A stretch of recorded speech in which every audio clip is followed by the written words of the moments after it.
با مقصد پیشگیری جنایت، تامین ولایت قانون و حفظ حقوق و آزادی‌های انسان و شهروند در ناحیه میر سعید علی حمدانی در شورای هماهنگسازی مقامات‌های حفظ حقوق مسئله‌های رفت اجرای قانون جمهوری تاجیکستان درباره مسئولیت پدر و مادر در تعلیم و تربیت فرزند، پیشگیری جنایت و دیگر موضوع‌های روز مورد بررسی قرار داده شدند.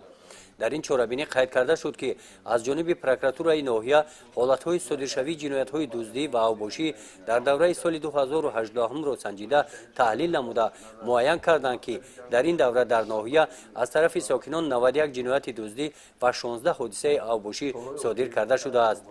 از روی نشاندادها جنایت دزدی نظر به سال گذشته 25 عدد زیاد گشته است.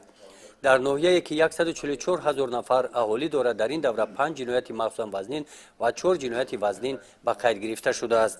برای اجرا نکردن طلبات‌های قانون جمهوری تاجیکستان درباره مسئولیت پدر و مادر در تعلیم و تربیت فرزند 55 نفر والدان به جوابگری مأموری کشیده شدند.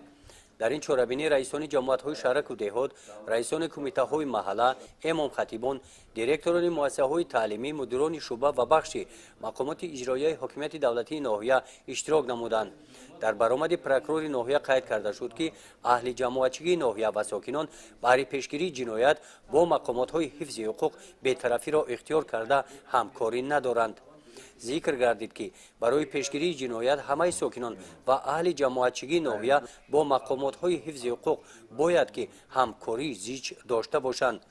ما تنها در همکاری با همدیگر میتوانیم پیش راه جنایت و جنایتکاری را گیریم.